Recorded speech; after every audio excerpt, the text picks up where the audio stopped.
So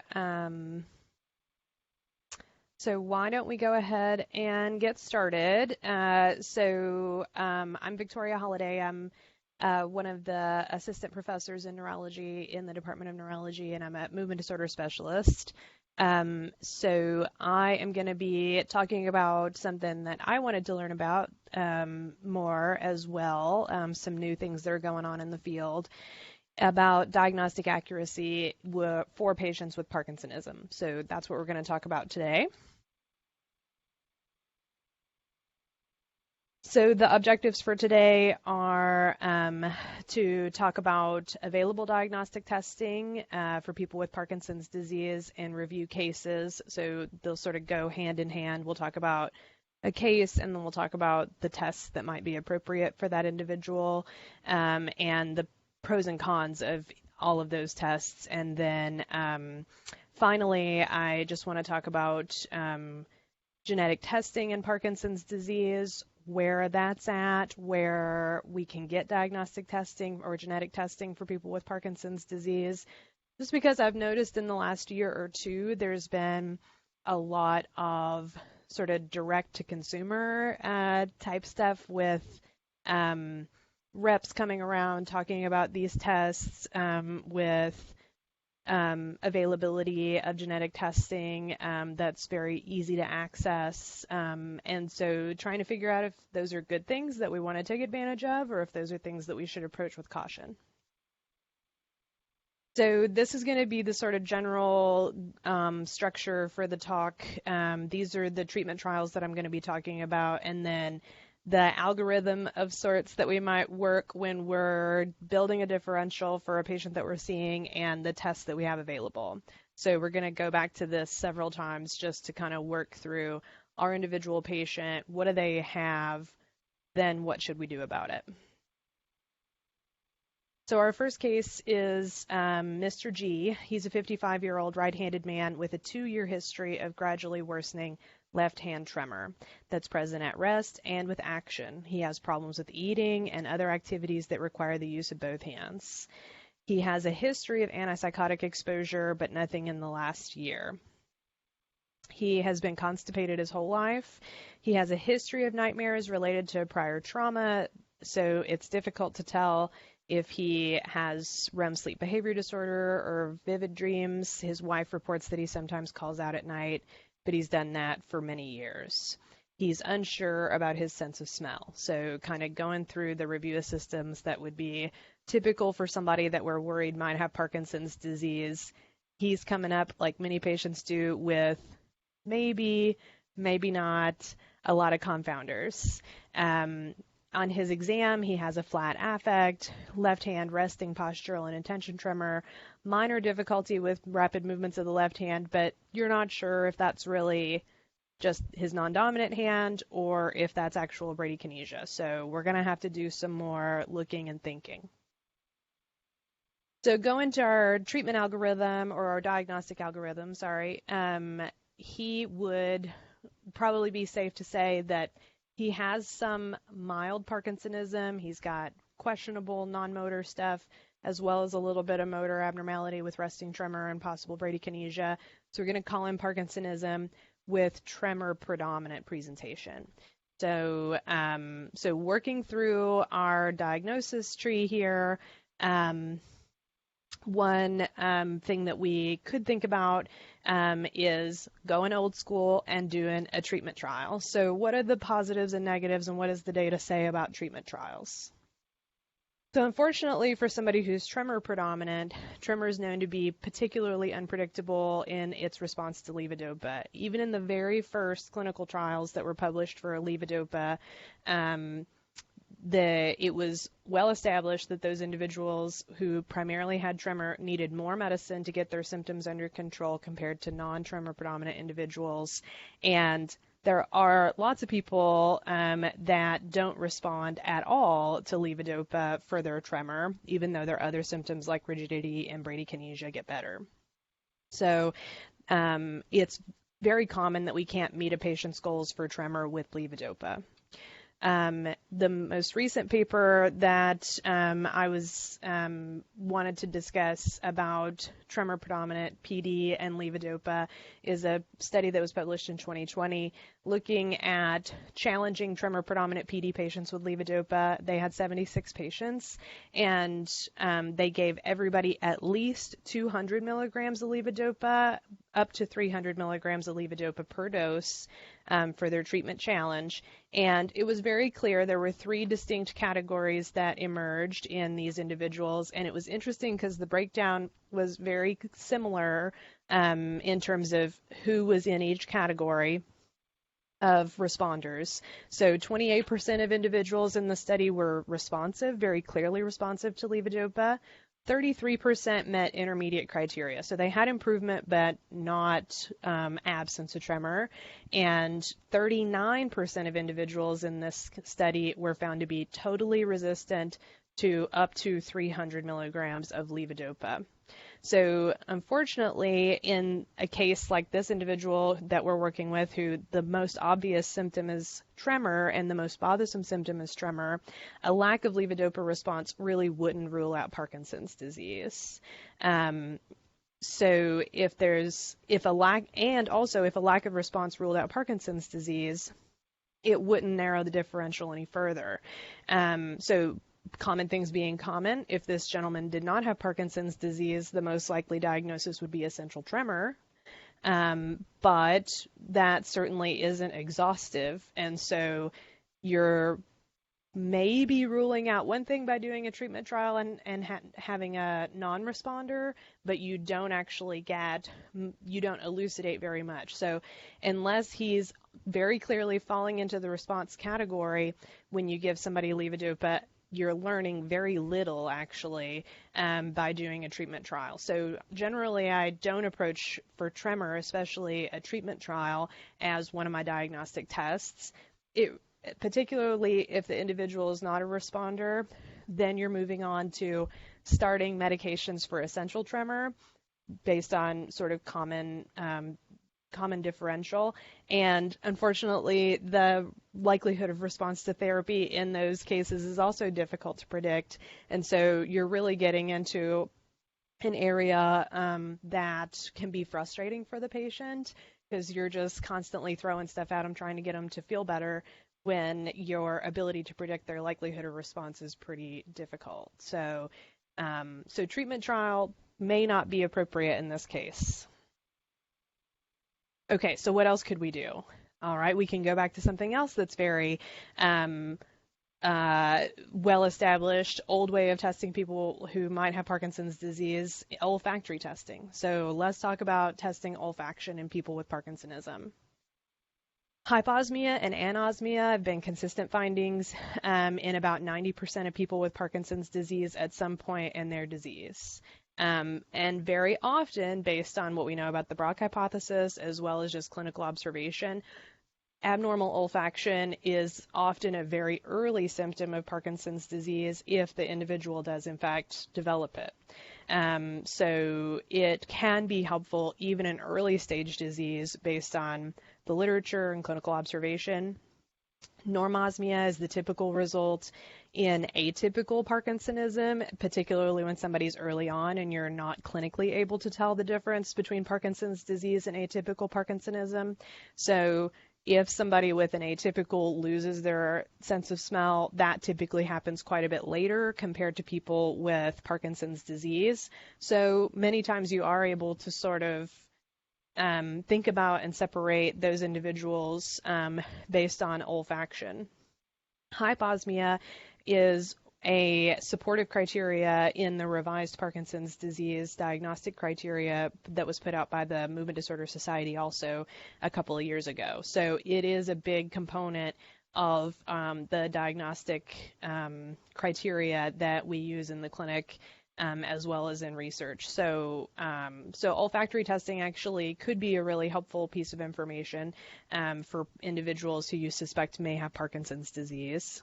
And among all non-motor markers of Parkinsonism, abnormal olfaction most strongly predicts disease conversion in premotor people who are at risk for Parkinson's disease, like individuals with REM sleep behavior disorder. So lots of studies have been done of what's the likelihood of conversion of somebody with REM sleep behavior disorder to Parkinson's disease.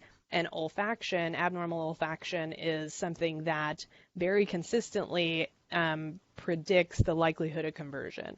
So another example of premotor or very early disease being in that phase, olfaction being a reliable thing that we can test to help with diagnosis. Interestingly, also, there is a body of literature that talks about differentiating Parkinson's disease from atypical Parkinsonism by using olfaction. And I thought this was actually a very interesting study that they looked at lots of different types of testing for olfaction, trying to figure out what was probably the most predictive of being able to differentiate Parkinson's disease patients from healthy controls, as well as Parkinson's disease from atypical Parkinsonism. And so this graph really just shows us smell identification as well as discrimination between smells and a threshold for detecting a smell. And then the last column is a sum score of all of those tests. And in this study, they were able to get sorry, there's an announcement that's distracting me.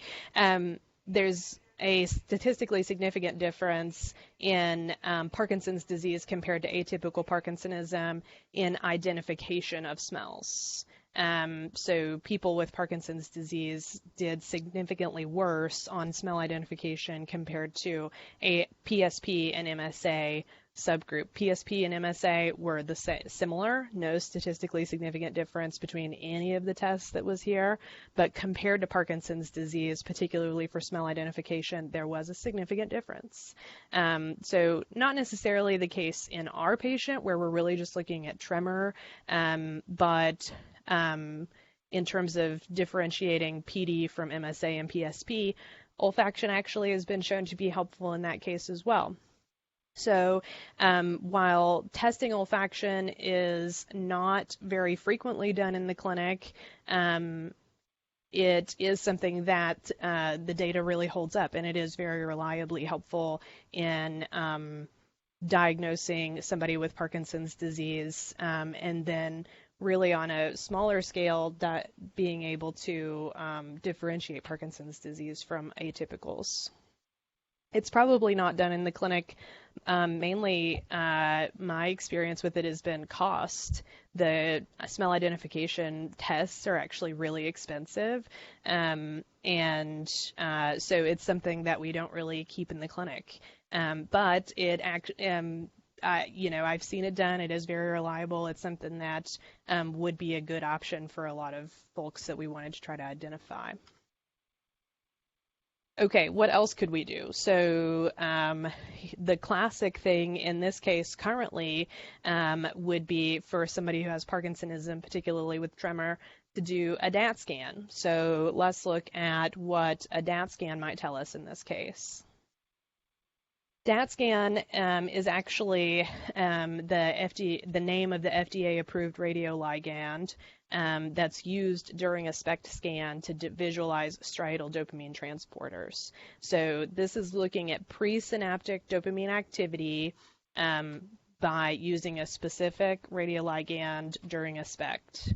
So the FDA-approved indication for Datscan is to differentiate essential tremor from Parkinsonian syndromes.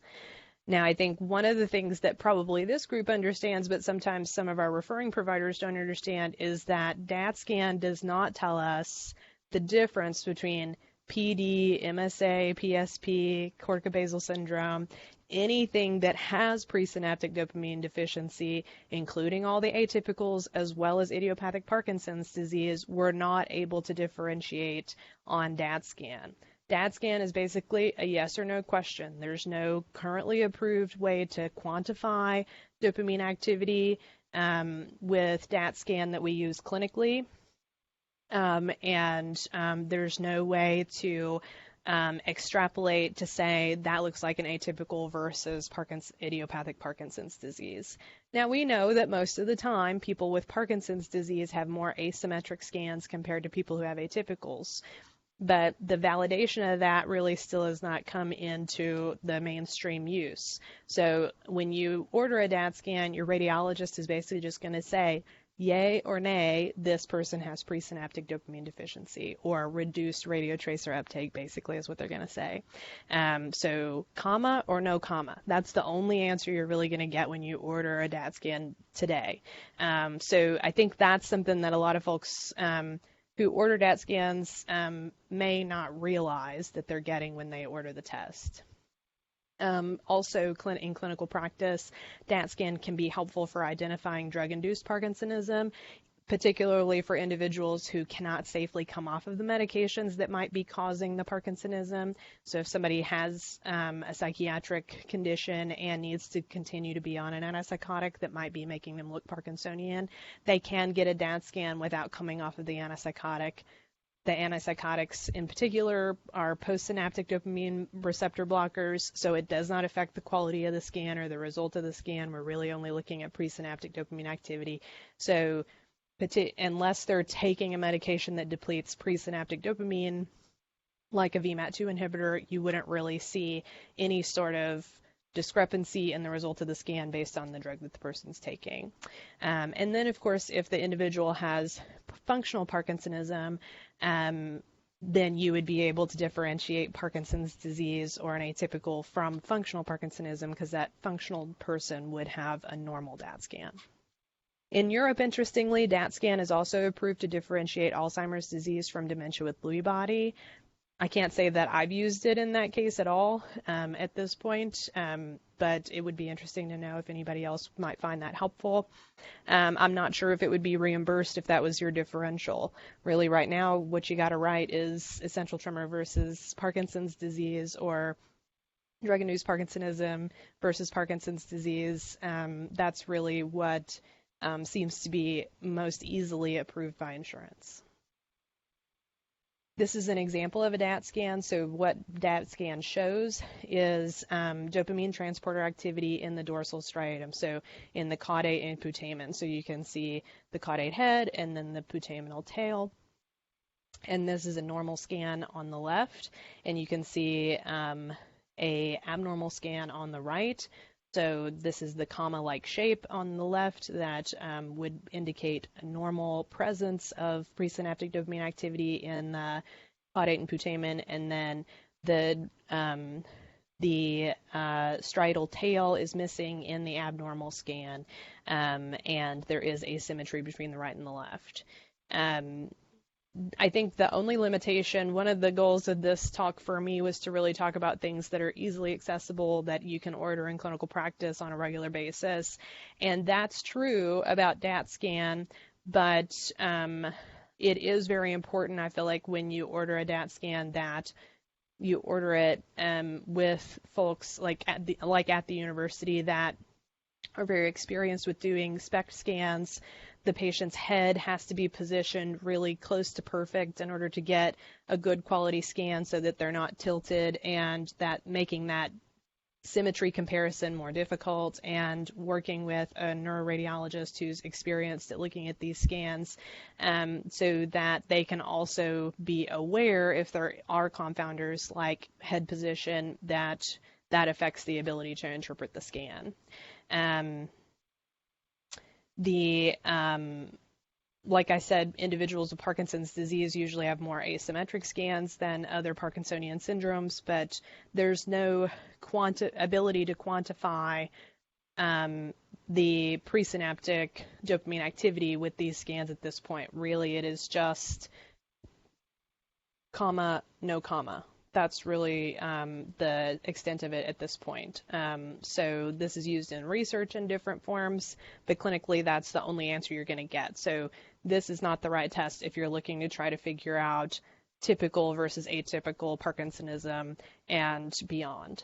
So in the case of our patient, if the differential really was only essential tremor versus Parkinson's disease, this would be a great option.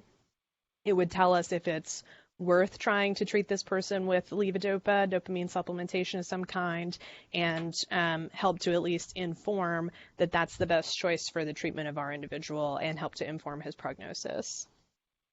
Even if he had an atypical Parkinsonism like corticobasal syndrome, which can present sometimes with very significant unilateral tremor, the treatment recommendation would be similar to if he had idiopathic Parkinson's disease, just the prognosis would differ. So this would be helpful in the practical form of at least deciding what you want to do for treatment for this person. Okay, is there anything else that we can do? Well, the main reason I wanted to do this talk is to talk about something that's new, which is skin biopsy for diagnosis of Parkinsonism. So that's the last thing we're going to talk about for this patient. So skin biopsies with the detection of alpha-synuclein is not something that's new, but the commercial availability of that is something that's fairly new. So that's why I wanted to talk about it, is because there's a rep for the lab that's coming around the clinic handing out things, direct-to-consumer advertising, direct-to-patient advertising. So this is something that we really need to educate ourselves about. So phosphorylated alpha-synuclein is what's being detected in these skin biopsies, and that's what we know can be found throughout the peripheral autonomic system in individuals with Parkinson's disease, and that includes the skin. So autonomic nerves in the skin for people with Parkinson for synucleinopathies do show phosphorylated alpha-synuclein. So multiple studies over the last 5+ years really have shown very reliably that punch biopsies of the skin can effectively and reliably be stained for the presence of phosphorylated alpha-synuclein, and that's in both symptomatic and premotor phases of Parkinson's disease. So similar to this time frame that we're looking at with the olfactory testing, where you can get it in people who are symptomatic that you're wanting to try to figure out, or determine the risk of in someone who is premotor. And the sensitivity and specificity of detecting alpha-synuclein and diagnosing someone with a synucleinopathy using skin biopsy is quite good. All but one major study in recent literature has shown that the detection of phosphorylated alpha-synuclein using the currently accepted methods for skin biopsy show a greater than 80% sensitivity and 100% specificity for diagnosing synucleinopathies. Now, the commercially available test for synucleinopathy and skin biopsy is the SYN-1 test. And this is through C&D Laboratories, I think, and they basically will send you a kit, and then you send it back to them, and they send you a report. So think a process that we're pretty familiar with, and they report internally that they have a greater than 95% sensitivity and 99% specificity at detecting phosphorylated alpha-synuclein. So very rarely are we getting false negatives or false positives in this type of testing. So this is the biopsy protocol. So this is something that the ordering physician does in the office. They have 3 points of biopsy for the skin. It's a punch biopsy, a 3 millimeter punch biopsy that is done at the level of C7 on the skin on the back. On the thigh, about, I think it was 10 centimeters above the knee, and on the ankle, 10 centimeters above the lateral malleolus. And then those biopsies get put in 3 different separate vials that are labeled by the body site and sent off to the lab, and then they do this staining. So they stain the PGP with PGP 9.5, which is just a general nerve stain. I think it's an axonal. I think it stains axons. I'll double check. I have it over here somewhere. But basically shows somatic and autonomic fibers in the skin. And then PSYN stain is for phosphorylated alpha-synuclein. So you can see that You get the nerve stained and then the phosphorylated alpha-synuclein stained, and then they merge those together and they send you a report about whether phosphorylated alpha-synuclein was present or not. So it is, again, a yes or no question. Was it there? Was it not? And we'll get into a little bit later why a little bit more information might be helpful. But basically, this test would tell us, does the person have phosphorylated alpha-synuclein in their skin or not? And if they do, that very, very likely does indicate that that person has a synucleinopathy. So either Parkinson's disease or multiple system atrophy,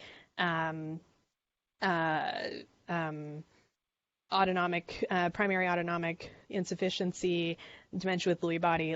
So we get into, again, a differential, but a more specific differential than Datscan offers, for instance.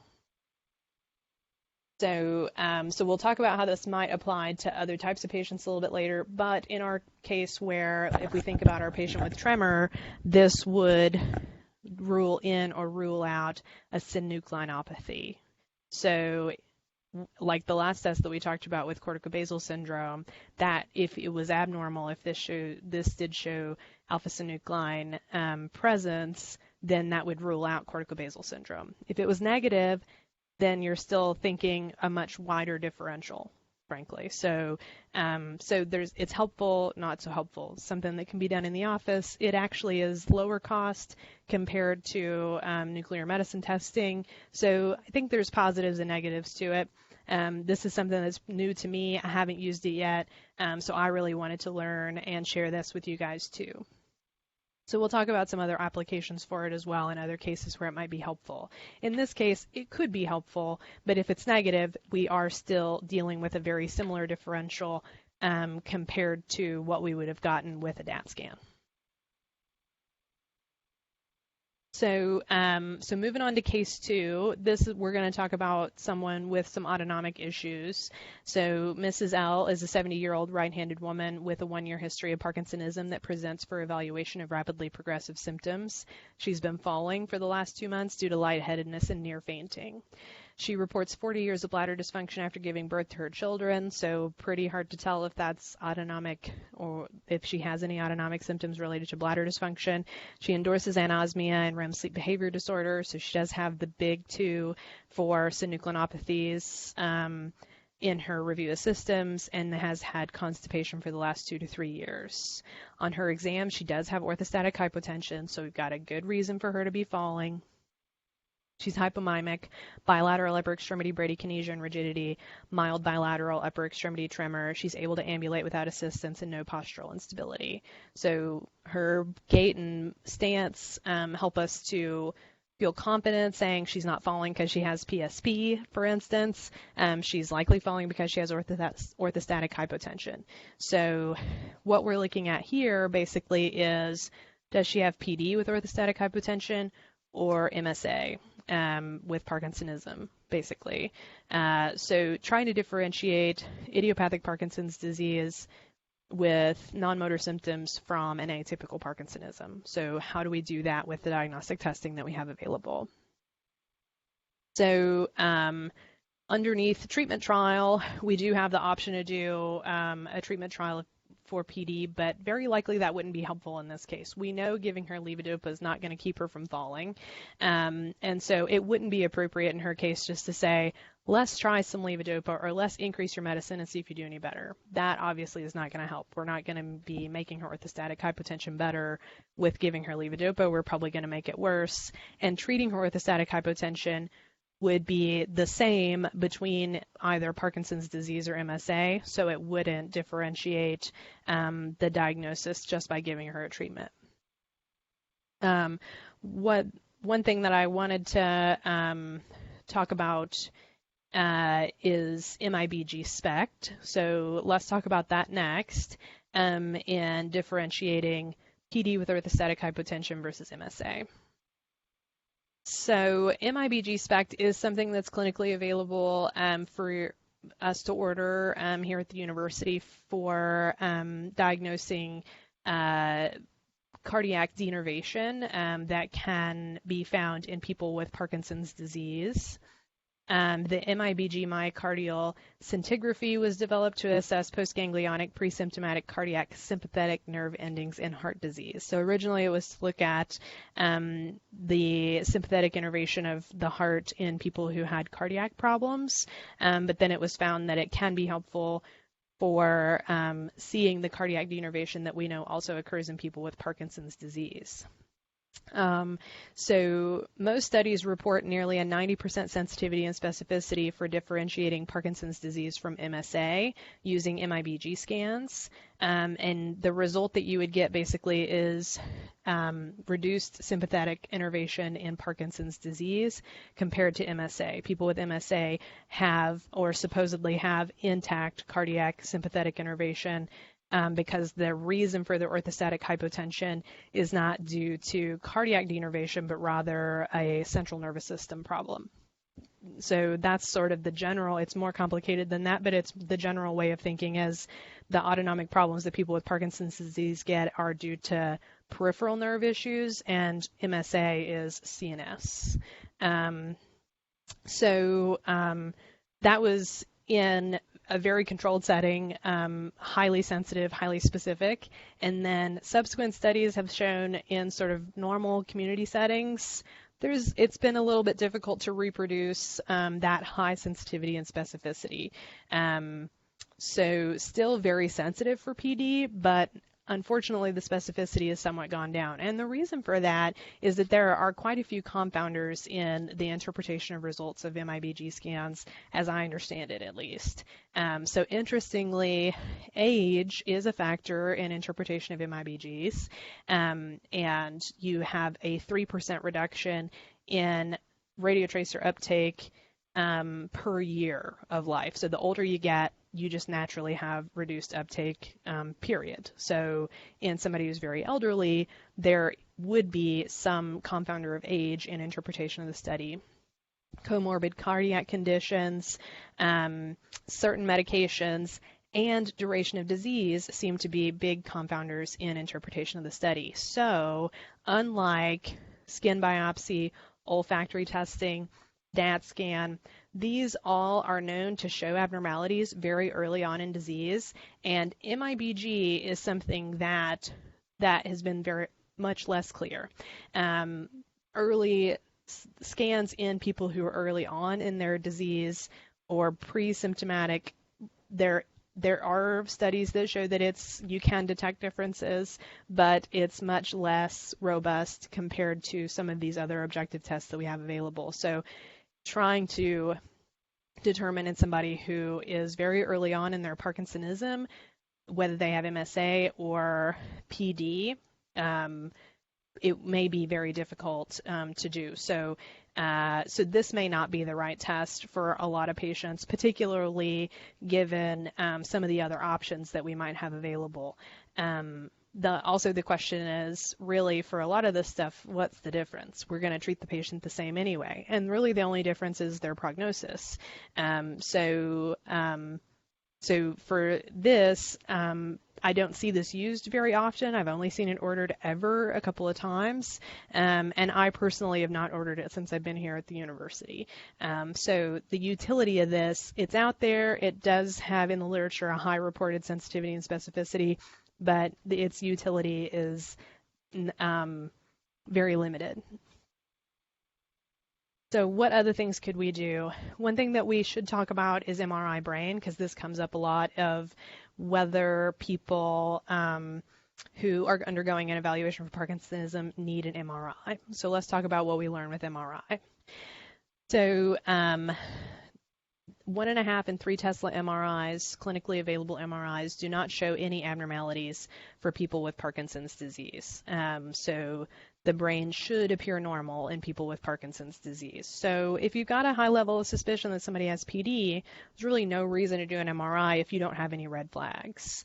And the red flags would be, reflex asymmetry, weakness, atypical things where you would want to make sure that you've got some brain imaging. But you don't have to if you're just diagnosing somebody with Parkinson's disease and they meet criteria with no red flags. Now, for atypicals, we do know that there can be some abnormalities on brain MRI that are helpful for diagnosis. The classic things that we know of in PSP include the hummingbird sign and the morning glory sign, and they're very specific. So if you see them, that's really helpful. But if you don't, not very helpful, because we know that not everybody with PSP, particularly in early disease, have these abnormalities on brain MRI, and so their absence really isn't helpful. Also, for folks who see movement disorders like myself and my colleagues here in the clinic, we also know that it's very easy to overcall these findings. So we frequently get referrals for perfectly fine, normal individuals who have had a brain MRI for one reason or another, and the radiologist read a hummingbird sign, and the individual's here for evaluation of PSP when they're totally fine and asymptomatic. And so since it is fairly subjective and you're kind of just eyeballing it and saying, that looks like a hummingbird, that is something that's very easy for us to get a lot of false positives. So these findings don't have any quantifiable ability to call them hummingbird or morning glory signs. So or at least commonly used quantifiable measures, and so the sensitivity really is quite low for these. There are things that we can do, calculations that can be made that do improve the sensitivity and specificity of MRI, but they're actually not very frequently used. So the midbrain to pons ratio, which is something that I have tried to do myself on MRIs, as well as something called the magnetic resonance Parkinson index, the MRPI, and then MRPI 2.0, which are more robust biomarkers for PSP Richardson syndrome. So that's also one of the limitations of PSP and MRIs, is that there's really no data about, or really any validated data about subtypes of PSP that are not the most common Richardson syndrome. So the PSP that we think of, we classify as the PSP Richardson syndrome, but then primary progressive aphasia, for instance, or something like that, really doesn't have any clear, reliable findings on MRI that we can say whether that helps us or not. Now, the MRPI actually is a calculation that's done using measurements that are all displayed here on the right.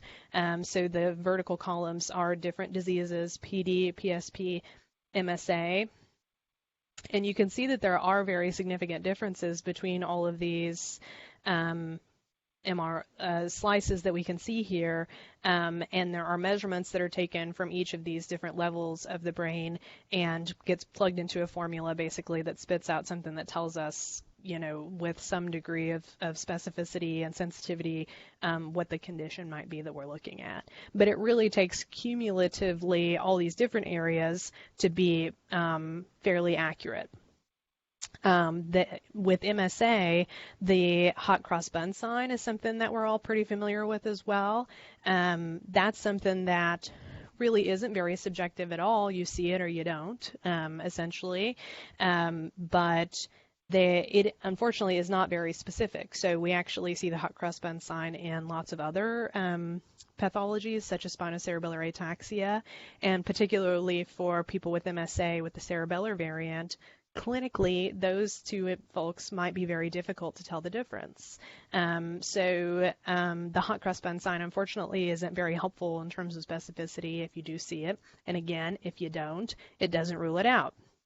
So those findings on MRI can be helpful, but not a slam dunk always.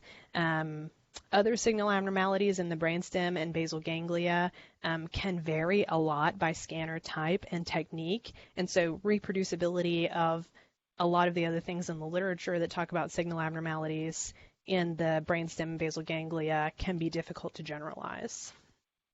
The MRPI is sensitive and specific for differentiating MSA Parkinsonism from PSP, based in the literature, though clinically that really may not be very relevant.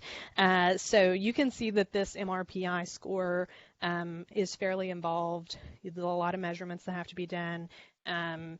but there is some validity to that it can be used.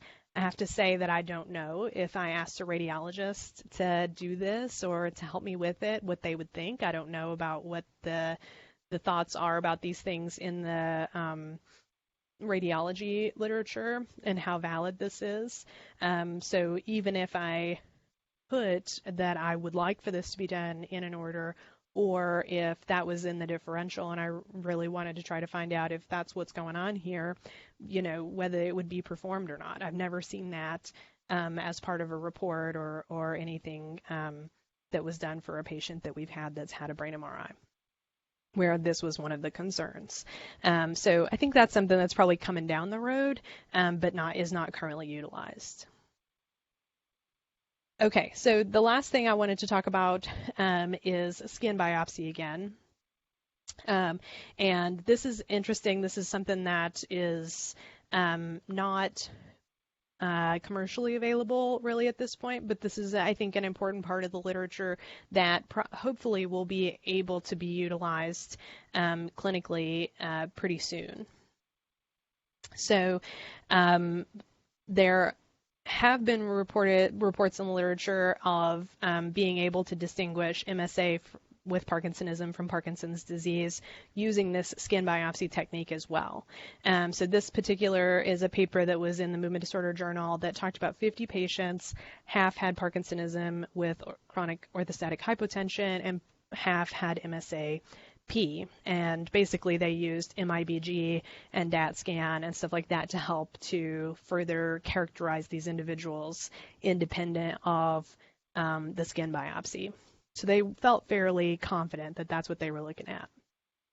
And so in the MSA subgroup, 72% of patients had phosphorylated alpha-synuclein deposits, but there was a gradient, a distal to proximal gradient on where the alpha-synuclein was deposited, and the leg site was positive in 100% of individuals in at least one biopsy sample that was taken, and the C7 site was much less frequently positive, only in 67%. So as part of this study, they took 2 samples from each site, the C7, knee, and ankle site, and at least one of those biopsies was positive in the reporting where it says that it was 100%. So at least one of 2 was abnormal at those sites. Now, interestingly, what really sort of helps to kind of follow along the line of thinking of like the MIBG scan where we think autonomic insufficiency in MSA is central versus peripheral from PD. The deposits of alpha-synuclein were found mainly in somatic fibers with preserved autonomic fibers.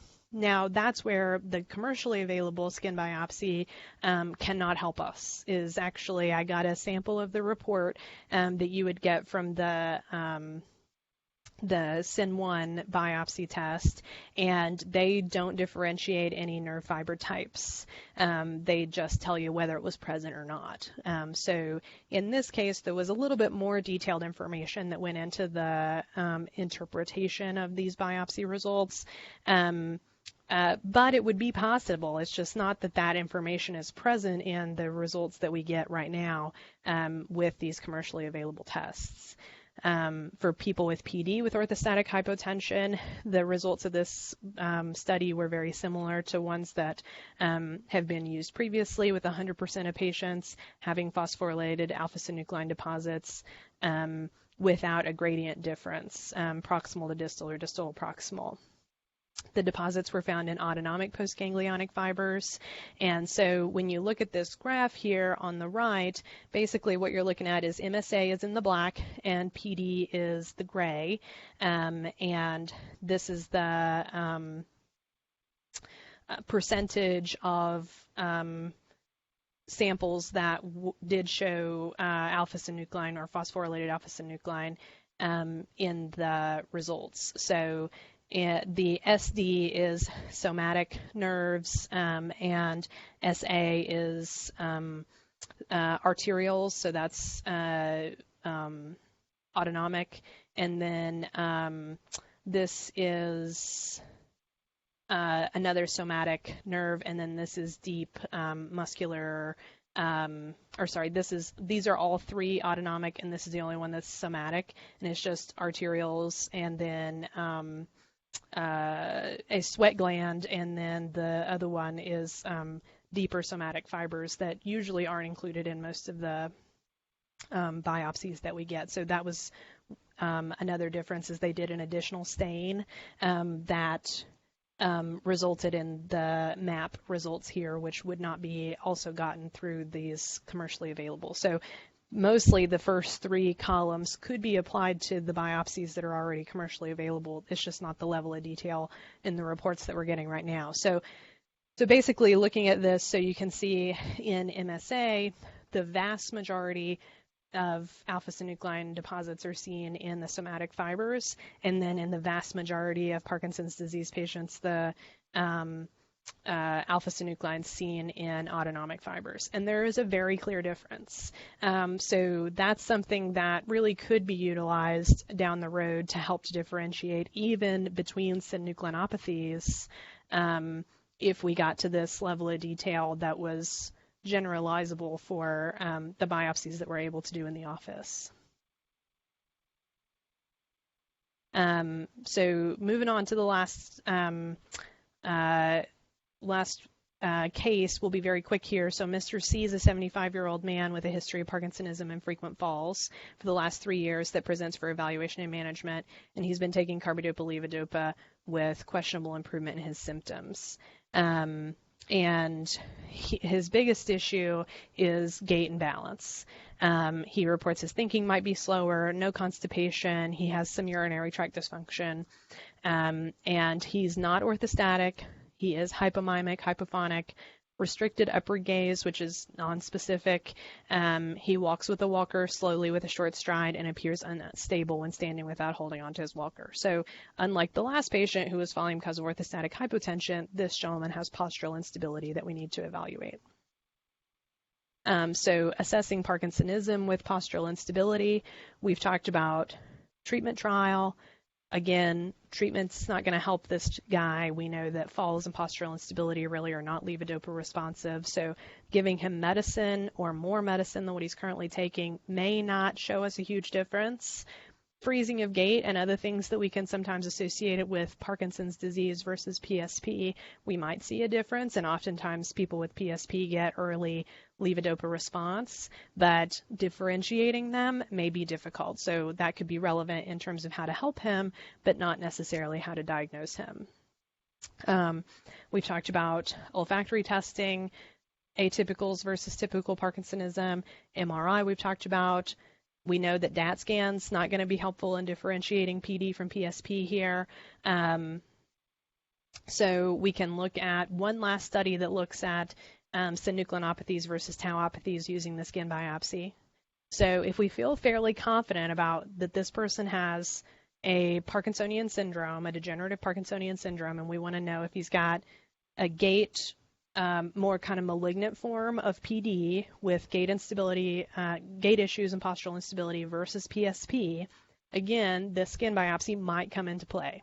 So this is from the Journal of Parkinson's Disease, and they looked at 52 patients that were studied. 18 had PSP, 8 had clinical corticobasal syndrome, and 26 had clinical PD.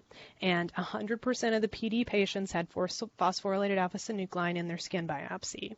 Now, there were some false positives, or at least what we would consider to be a false positive in the PSP and corticobasal syndrome group.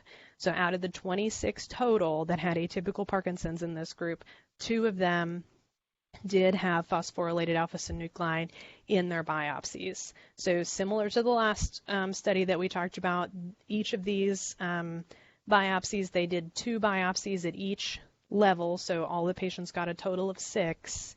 And the graph on the bottom shows the percentage of cases that had both positive, both negative, or 1 positive, 1 negative.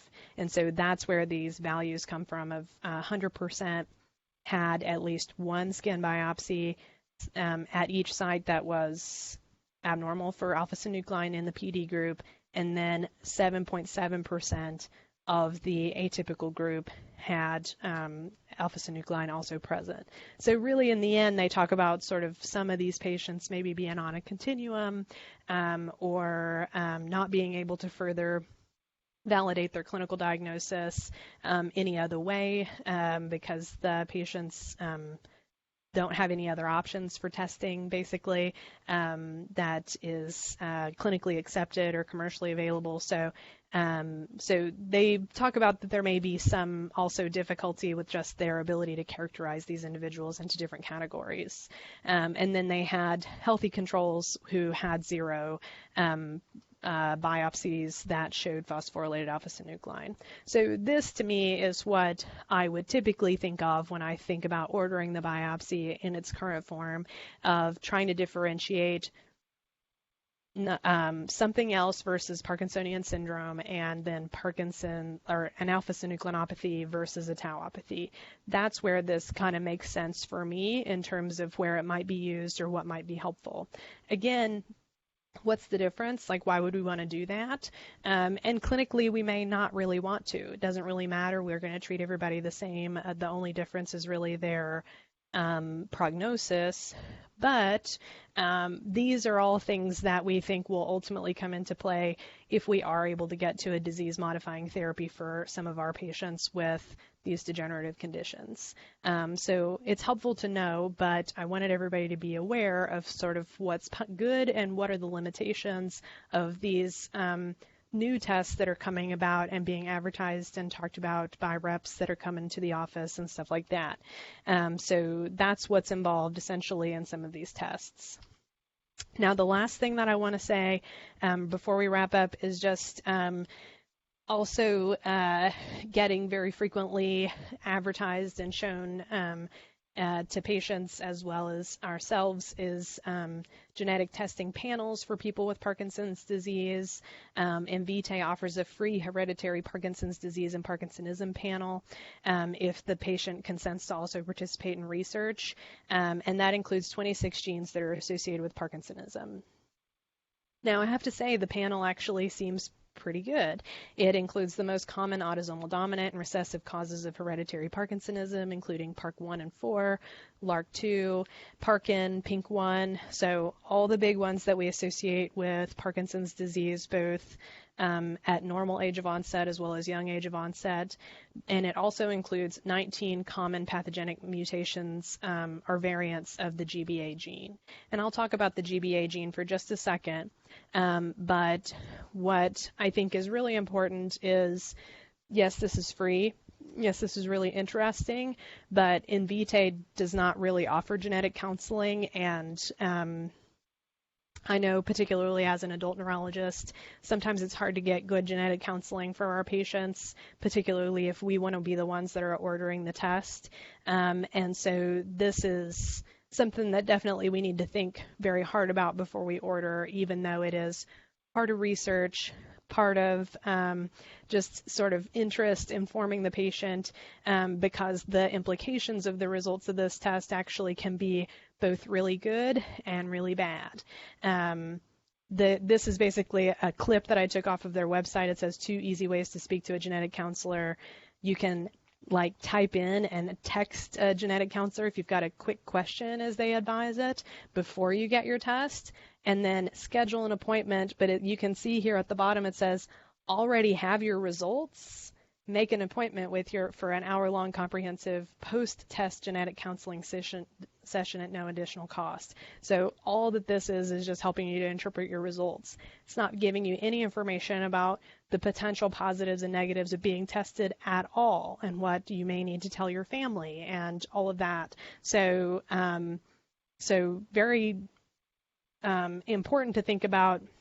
If I diagnose my patient with Parkin, for instance, my young onset PD patient with Parkin, great news. You're not going to form Lewy bodies and you probably won't get dementia. Awesome. You get a benign form of Parkinson's disease. But also, if you happen to have a pathogenic variant of the GBA gene, horrible news. You've got young onset Parkinson's disease that we know has a very bad prognosis. So both get good news and really bad news from these results. And so I think it's important to be cognizant of that when we're ordering these tests, and the potential result that we could get. So just very briefly, the GBA gene mutations and polymorphisms are estimated to be found in 12% of PD patients of European descent. It's higher in the Ashkenazi Jewish population, obviously. But if you have a pathogenic mutation of the GBA gene, what it's been associated with is younger age of onset, lower median survival time from diagnosis compared to people who just have idiopathic PD, and a higher risk of cognitive impairment. So there's this is sort of on a continuum. There's lots of different polymorphisms that are associated with the GBA gene and PD, and some are really bad, some of them are not so bad. But if you're looking at particularly a young onset PD patient and you're thinking about genetic testing, this result is just as likely, just sort of off the top, as getting a really positive prognostic result like a Parkin or a PINK1 or, something like that, where the prognosis is pretty benign. And so it could be a good news, could be a horrible news situation, and we have to think about what difference that really makes before taking advantage of some of these panels just for the sake of interest of the patient, like just to inform us or inform the patient just about a precise diagnosis. So if we're not doing anything different about it, it may not be appropriate for all situations. And that's just my opinion, and we can certainly discuss it, but I know we're running out of time. So that's the end for me. That's my references if anybody has any questions or comments.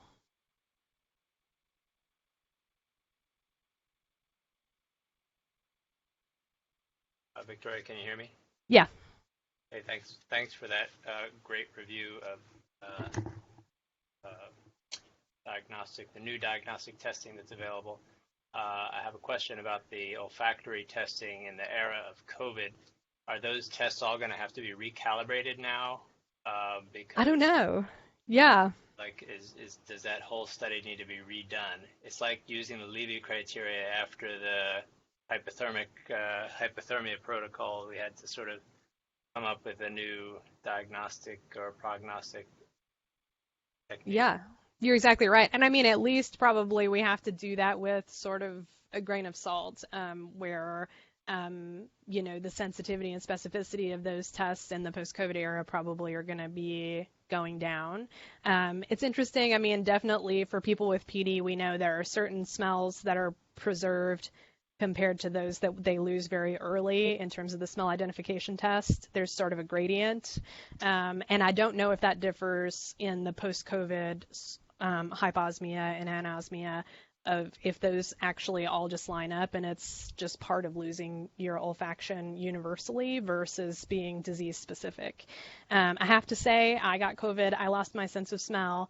It's fine now, I think, but it took me a really long time to actually realize that I didn't smell anything, because I didn't really clock that I wasn't smelling stuff until there was something very specific that I knew I was missing.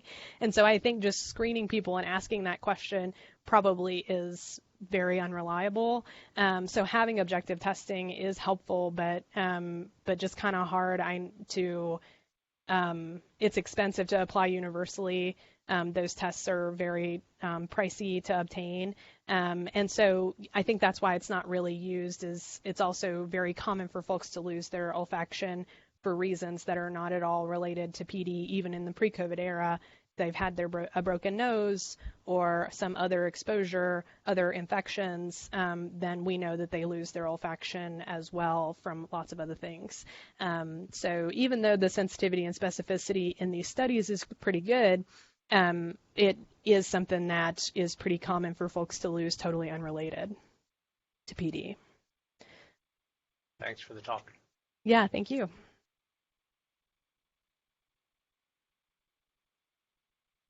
I can't hear you, Dr. Friedland.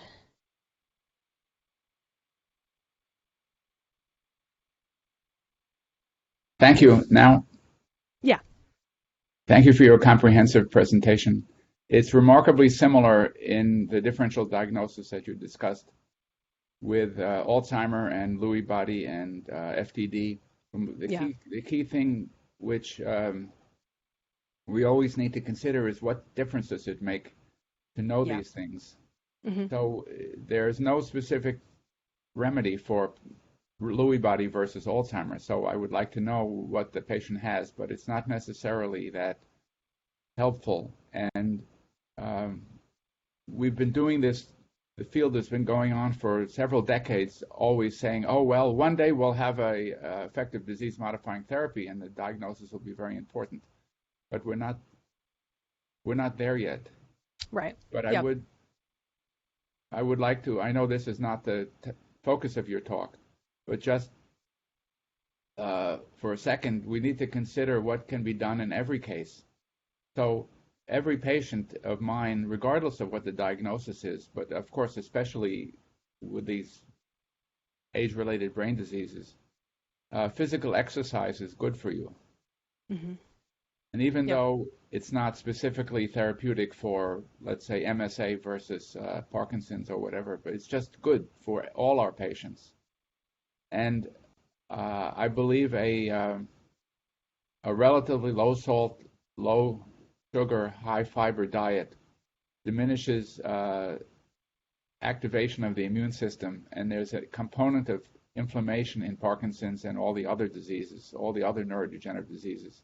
So that doing that can be recommended for all the patients, regardless of what the diagnosis is. Yeah, I mean, in my personal practice, if I have a very high level of suspicion that somebody has an atypical Parkinsonism, I think I probably do keep a kind of closer rein on them. In my practice, I certainly want to follow them more closely. I talk to them more about fall risk assessment. I counsel them a little bit differently about orthostatic hypotension, for instance, compared to perhaps my Parkinson's patients where I don't need to be talking about that at every visit. So there probably is a little bit of a difference in terms of safety discussions in people who I think have more malignant disease.